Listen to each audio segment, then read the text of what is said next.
नमस्कार मित्रों, स्वागत है आपका हमारी YouTube चैनल धर्मावचन पर। मित्रों, आगे बढ़ने से पहले हमारे प्रभु श्री राम और बागेश्वर धाम सरकार की जय अवश्य। दोस्तों, आज की इस वीडियो में मैं आपसे बात करने वाली हूँ जीवित पुत्रिका व्रत के बारे में। सनातन धर्म में ज्योतिष शास्त्र के अनुसार प्रत्येक साल अश्विन मास के कृष्ण पक्ष की अष्टमी तिथि को जीवित पुत्रिका व्रत पड़ता है।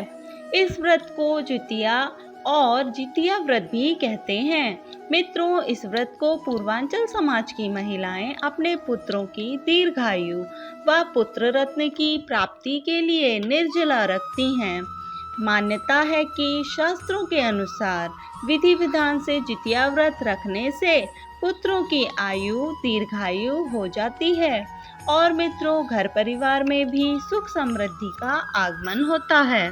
अश्विन मास की कृष्ण पक्ष की अष्टमी तिथि को जितिया व्रत को पश्चिम बंगाल, उत्तर प्रदेश, बिहार और झारखंड की महिलाएं अपने पुत्र की दीर्घायु और पुत्र प्राप्ति के लिए 24 घंटे निर्जला उपवास रखती हैं। मित्रों, इस साल 6 अक्टूबर 2023 दिन शुक्रवार को यह व्रत रखा जाएगा, जिसमें माताएं अपनी संतान की लंबी आयु, समृद्धि एवं उन्नति के लिए व्रत को रखेंगी।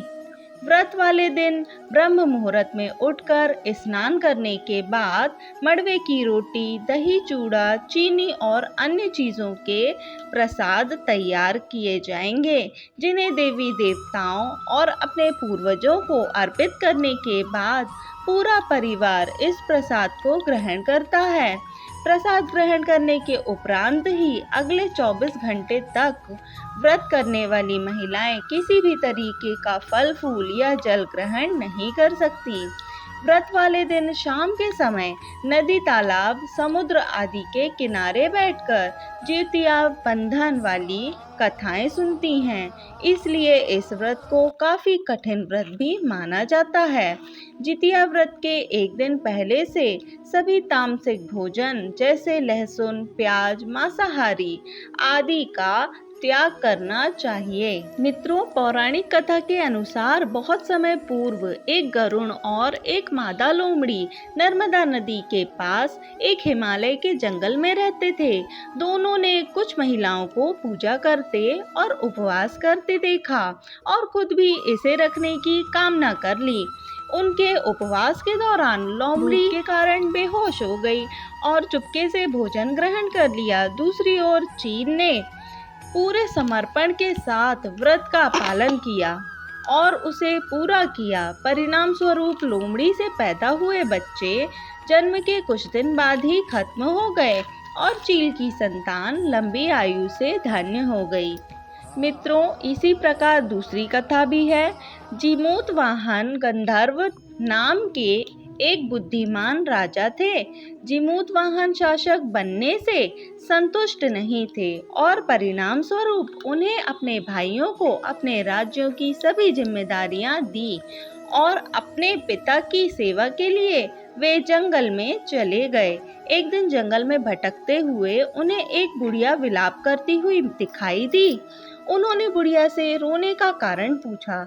इस पर उसने उसे बताया कि वह सांप यानी कि नागवंश के परिवार से है और उसका एक ही बेटा है।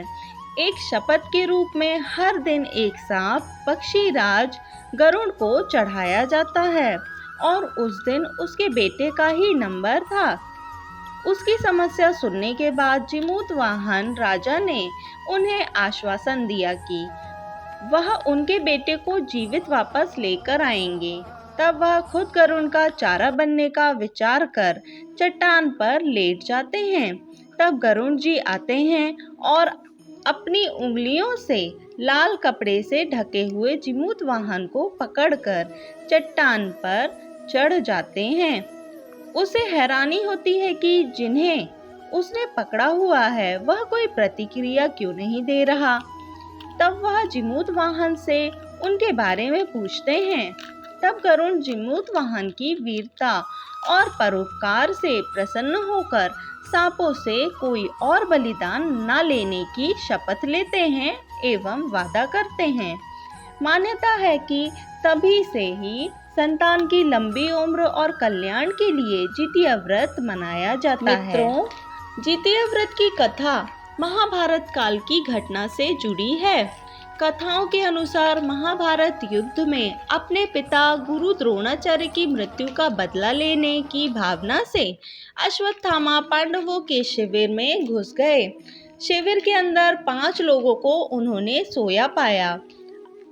अश्वत्थामा ने उन्हें पांडव समझकर मार डाला, परंतु वे 5 पुत्र द्रौपदी की संतानें थीं जो कि मारी जा चुकी थीं।